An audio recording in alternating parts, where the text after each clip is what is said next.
livro em áudio com elaboração de Cristiane Batista. Inscreva-se, agradeço. Gilles Deleuze e Félix Guattari. Produção desejante e representação. Mas será exato apresentar as coisas assim? O imperialismo de Édipo exigia apenas a renúncia ao realismo biológico.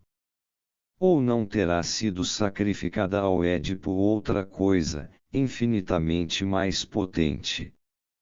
Pois o que Freud e os primeiros analistas descobriram foi o domínio das sínteses livres onde tudo é possível, as conexões sem fim, as desjunções sem exclusão, as conjunções sem especificidade, os objetos parciais e os fluxos. As máquinas desejantes grunhem, zumbem no fundo do inconsciente, a injeção de Irma, o tic-tac do homem dos lobos, a máquina de tossir de Ana, e também todos os aparelhos explicativos montados por Freud, todas essas máquinas neurobiológicas desejantes. Essa descoberta do inconsciente produtivo tem dois correlatos: de um lado, a confrontação direta entre essa produção desejante e a produção social, entre as formações sintomatológicas e as formações coletivas, ao mesmo tempo sua identidade de natureza e sua diferença de regime; de outro lado, a repressão que a máquina social exerce sobre as máquinas desejantes, e a relação do recalcamento com essa repressão.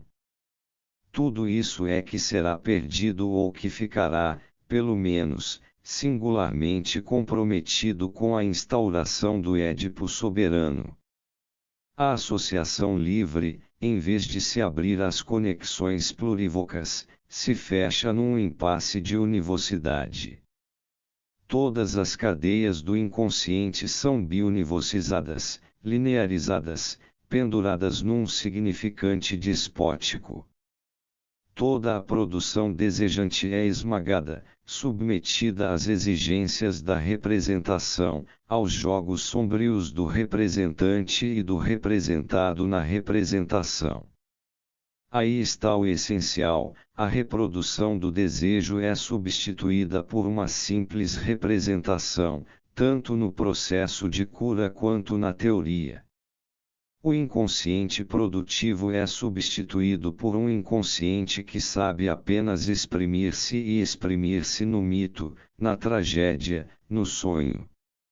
Mas quem nos diz que o sonho, a tragédia, o mito sejam adequados às formações do inconsciente, mesmo se levarmos em conta o trabalho de transformação? Grodeck, mais do que Freud, permanece fiel a uma autoprodução do inconsciente na coextensão do homem e da natureza. É como se Freud tivesse recuado frente a este mundo de produção selvagem e de desejo explosivo, e quisesse introduzir aí, a qualquer custo, um pouco de ordem, a ordem clássica do velho teatro grego. Que significa dizer: Freud descobriu Édipo na sua autoanálise. Foi na sua autoanálise ou na sua cultura clássica goetheana? Na sua autoanálise ele descobre algo do qual ele diz: veja só, isto se assemelha a Édipo. E começou por considerar esse algo como uma variante do romance familiar, como o registro paranoico através do qual o desejo explode precisamente as determinações de família. Só pouco a pouco é que ele faz do romance familiar, ao contrário, uma dependência de Édipo, e neurotiza tudo.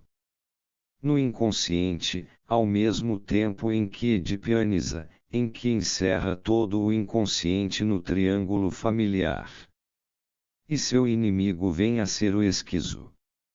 A produção desejante é personalizada, ou melhor, personalogizada, imaginarizada, estruturalizada. Já vimos que a verdadeira diferença ou fronteira não passa entre esses termos, que talvez sejam complementares.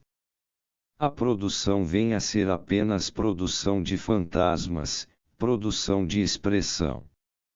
O inconsciente deixa de ser o que é, fábrica, ateliê, para se tornar um teatro, cena e encenação. E nem sequer teatro de vanguarda, como já havia no tempo de Freud, Wedekind, mas um teatro clássico, uma ordem clássica de representação. O psicanalista torna-se o diretor de um teatro privado em vez de ser o engenheiro ou o mecânico que monta unidades de produção, que luta com agentes coletivos de produção e de antiprodução.